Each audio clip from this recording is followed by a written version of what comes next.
महाराष्ट्र के बहुत सारे सामाजिक संगठनों और सिविल सोसाइटी के लोगों ने मिलकर एक कमेटी बनाई और वे लोग विशालगढ़ गए जहां पर ये दंगा हुआ था और वहां लोगों से बात करके एक रिपोर्ट बनाई जिसको उन्होंने एक प्रेस कॉन्फ्रेंस के ज़रिए पब्लिक के सामने रखा। इस रिपोर्ट को बनाने में और वहां जाकर पूरी हालात का जायज़ा लेने में कई सारे संगठन के लोग शामिल रहे। Association for protection of civil rights Maharashtra APCR and centre for study of society and secularism CSSS के लोगों ने एक फैक्ट फाइंडिंग रिपोर्ट बनाई है बल्लभगढ़ जाके, जहां पे कोल्हापुर में राइट्स हुए थे। इस पूरी रिपोर्ट के मुख्य प्रस्तुतकर्ता रहे Irfan Engineer, director centre for study of society and secularism Mohammad Aslam Ghazi, executive president APCR Maharashtra. इसके बाद उन्होंने कई सारे और संगठन को शामिल किया, कुछ पॉलिटिकल पार्टीज़ को भी शामिल किया और एक फैक्ट फाइंडिंग रिपोर्ट को पब्लिश किया एक प्रेस कॉन्फ्रेंस के ज़रिए। और इस कमेटी की रिपोर्ट के मुताबिक कहा गया कि जो भी अटैक हुआ ये प्री प्लान था और जो वहाँ पे अटैकर्स गए थे वो बाहर के आउटसाइडर थे और वो बहुत सारे हथियार भी अपने साथ ले गए। और ये कहा गया कि ये महाराष्ट्र असेंबली से पहले जानबूझकर ही किया गया। सब लोगों के साथ तुषार गांधी जो कि ग्रेट ग्रैंडसन है महात्मा गांधी के, वो भी इस प्रेस कॉन्फ्रेंस में मौजूद रहे और उन्होंने सीधे सीधे महाराष्ट्र के गृह मंत्री के इस्तीफे की मांग कर पर्टिकुलर लोगों के नाम भी दिए गए हैं पुलिस को कि इन्होंने इस राइट्स को करने में भूमिका निभाई। उनके नाम भी FIR में नहीं डाले जा रहे, ऐसा उस कमेटी के लोगों ने आरोप लगाया।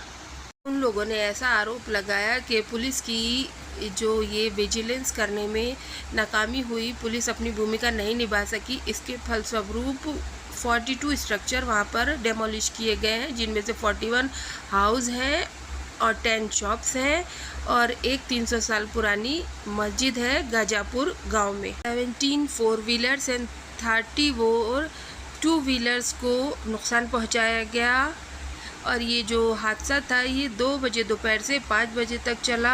फैक्ट फाइंडिंग जो कमेटी थी उसने ये भी कहा कि 11 पुलिस के लोग भी घायल हुए हैं इस अटैक में। और कमेटी के लोगों ने कुछ मांगे भी सामने रखी है जो सरकार से उन्होंने की है। उनमें से सबसे पहली है कि अच्छे से कंपेंसेशन दिया जाए उन लोगों को जो कि इससे इफ़ेक्टेड हुए हैं। दूसरी बात उन्होंने कही है कि जो जितने भी लोग इफ़ेक्ट हुए हैं सबकी अलग अलग पर्टिकुलरली FIR होनी चाहिए। जिसका भी नुकसान हुआ है एक FIR नहीं, सबकी अलग अलग FIR करी जानी चाहिए। और एक SIT फॉर्म हो हाई कोर्ट जज की निगरानी में जो इसकी जांच करे, क्योंकि उन्होंने ये भी आरोप लगाया उनको सरकार पर भरोसा नहीं है। और उन्होंने ऐसा भी कहा कि ये भी पता लगाए सरकार या कमेटी कि इसका मास्टरमाइंड कौन है।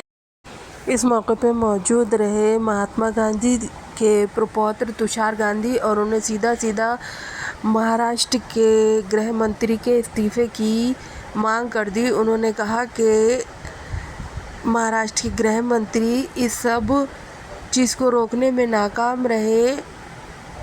इस तरह के आरोप लगाकर उन्होंने महाराष्ट्र के गृह मंत्री के इस्तीफे की मांग को रखा। उन्होंने कहा तत्काल प्रभाव से गृह मंत्री को इस्तीफा दे देना चाहिए। इस मौके पर बहुत सारे सामाजिक संगठनों के लोग, सिविल सोसाइटी के लोग और जिन संगठनों ने इस फैक्ट फाइंडिंग कमेटी के मेंबर के रूप में कार्य किया और कुछ पॉलिटिकल पार्टी से आए लोग भी मौजूद रहे इस रिपोर्ट को प्रस्तुत करने में।